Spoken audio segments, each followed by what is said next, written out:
네, NK에듀 수학과 조윤준이라고 합니다. 오늘 할 거는 고장고등학교 1학년 19번 행렬 문제를 한번 풀어볼 거예요.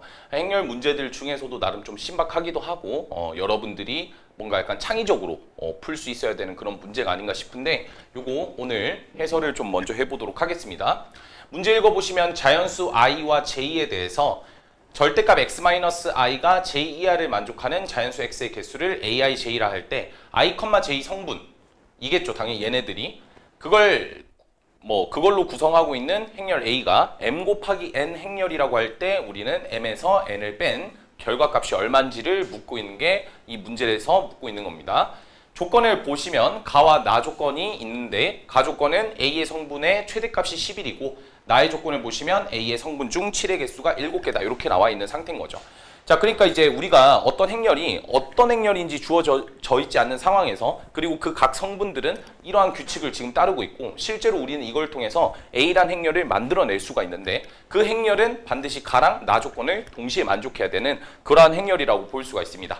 자, 그럼 당연히 이 행렬 A를 구성하고 있는 그런 성분들이 어떠한 규칙을 가지고 있는지를 먼저 살펴보시면 좋겠죠. 그래서 우리가 아까 노란색 제가 박스 쳐놓은 이 부분을 해석을 해보면 여기서 우리가 이제 절대값 푸는 거는 다들 할 줄 아시죠? i-j 이상일 거고 x가 그 다음에 i 플러스 j 이하가 될 겁니다. 자, 근데 여기서 i랑 j가 자연수라 했기 때문에 얘는 자연수가 맞죠. 하지만 이 친구 같은 경우에는 얘는 자연수가 될 수가 있을 수도 있고 없을 수도 있겠죠.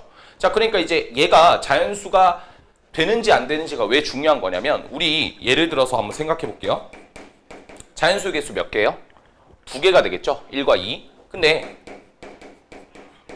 이런 몇 개가 되죠? 3개가 되는 거죠. 분명 여기서 여기를 빼면 2가 되는데 여기서 여기를 빼면 2가 되는데 얘는 2개가 되고 얘는 3개가 되죠. 그 이유가 뭐냐면 자연수를 묻고 있기 때문입니다. 그렇기 때문에 i-j가 자연수가 되는지 정수가 되는지가 일단 가장 중요한 거예요. 그럼 그런 중요한 걸 생각을 했다면 케이스를 나누는 거죠. i-j가 자연수가 될 때랑 두 번째 상황은 i-j가 자연수가 되지 않을 때. 자, 자연수가 될 때는 어떤 상황을 뜻하는 거냐면 여기가 i가 j보다 더 큰 상황을 의미하고 있겠죠. 그래서 i 성분이 j 성분보다 더 클 때, 그때를 뜻하고 있습니다. 자, 그러면 이제 그때 우리는 AI, J가 어떻게 결정이 될 거냐면 얘도 자연수고 얘도 자연수니까 우리가 개수를 구할 때는 여기서 여기를 뺀 다음에 플러스 1을 하면 되겠죠. 그럼 계산해주면 얘가 2J 플러스 1이 되는 걸 볼 수가 있습니다. 그러니까 I가 J보다 클 때는 자, 이 성분을 만족한다는 거죠. 이 성분들은 I가 J보다 큰 그 상황에서 성분들은 2J 플러스 1이라는 규칙이 있다는 겁니다. 그 다음에 I 빼기 J 가 자연수가 되지 않는 상황은 반대 상황이죠. 이 상황을 뜻하고 있고요. 그 상황에서 성분들 AI, J라고 하는 녀석은 얘가 정수가 되기 때문에 어차피 생각을 해보세요. 0이든 마이너스 1이든 마이너스 2든 우리가 궁금해하는 자연수의 개수는 결국 1부터 시작하는 거죠. 이렇게 될 거예요. 그럼 여기 사이에 있는 개수는 그냥 I 플러스 J 그 자체로 들어가면 되겠죠.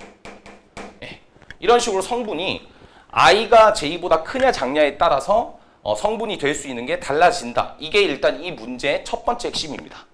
자, 그러면 이제 A라는 행렬을 써서 행과 열에 있는 성분들을 가득 채운 다음에 우리가 이 조건에 맞게끔 어떻게 설정할 수 있는지를 한번 고민을 해보자고요. 자, 근데 I라는 게 행이고 J라는 게 지금 열을 뜻하고 있는 거잖아요. 그럼 행과 열이 같아지는 시점이 있겠죠. 그 시점을 우리가 대각성분이라고 이 대각선 부분에 있다 해서 대각성분이라고 합니다. 여기 있는 친구들은 행과 열들이 같은 거죠. 1행 1열, 2행 2열, 3행 3열, 4행 4열 그런 친구들을 뜻하는 겁니다. 자, 그런 친구들은 여기에 해당될 테니까 그건 그냥 두 개를 더하시면 되겠죠. 1행 1열은 2가 될 거고요. 2행 2열은 4, 6, 8, 10 이런 식으로 흘러갈 겁니다. 자, 최대값이 아까 11이라고 했기 때문에 우리는 여기서 12를 반드시 넘기지 못한다는 걸 첫 번째로 알 수가 있을 거예요. 그러니까 여기까지 일단 먼저 뭔가 써야 되겠죠. 그 다음 두 번째는 요 밑에 있는 녀석들, 요 밑에 이 삼각형처럼 생긴 요 성분들인데 여기 있는 성분들은 여기에 비해서 밑에 내려가 있죠.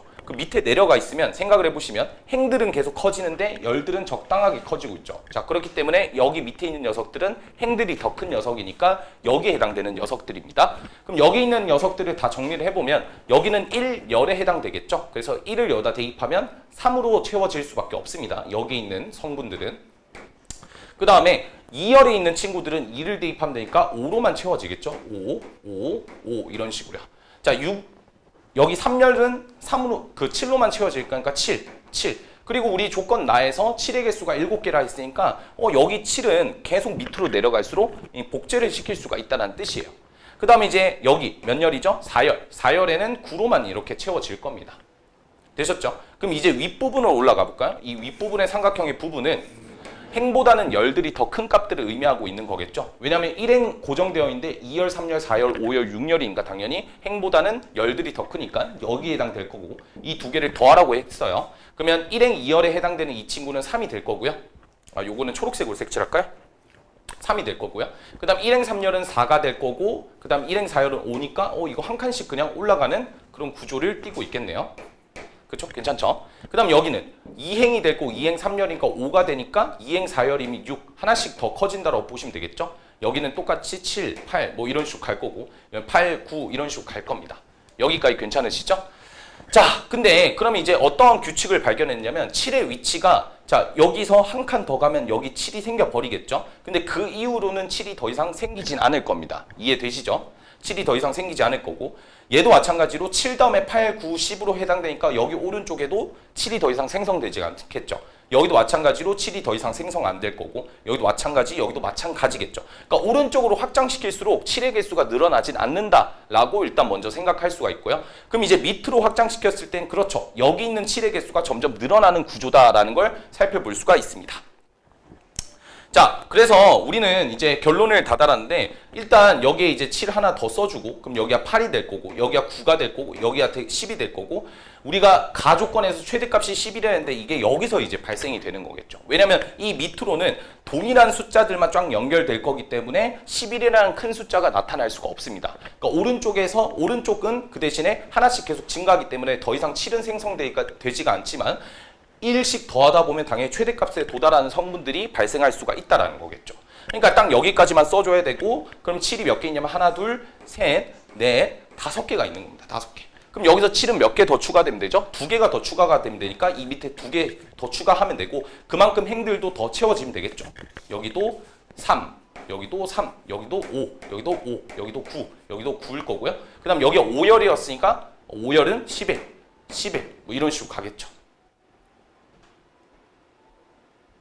자, 근데 이렇게 하고 보니까 어때요? 맨 오른쪽에 보시면 이제 여기가 6열이 되고 얘가 13이 됩니다. 이러면 이제 최대값이 깨지는 거죠. 그러니까 여기 열 자체는 필요가 없었다라는 거죠. 오케이? 하지만 7은 지금 이렇게 하나를 지웠으니까 7의 위치는 하나, 둘, 셋, 넷, 다섯, 6개가 된 거니까 한 개를 더 추가시키면 되고 그 하나 더 추가시킨 거는 여기에 생성이 되겠죠. 이렇게 하면 우리가 조건에 맞는 행렬을 찾아낼 수가 있습니다.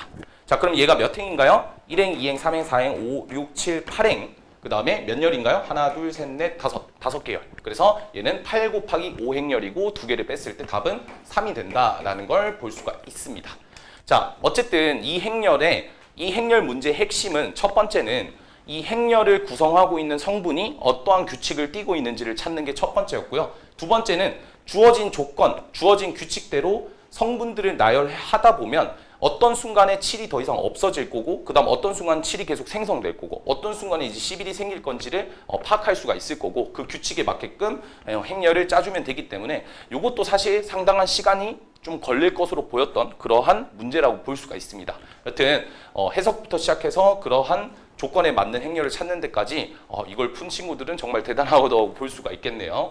여튼 19번 해설 강의였고 저도 다음번에 또 괜찮은 문제 있으면 이렇게 들고 오도록 하겠습니다. 고생하셨습니다.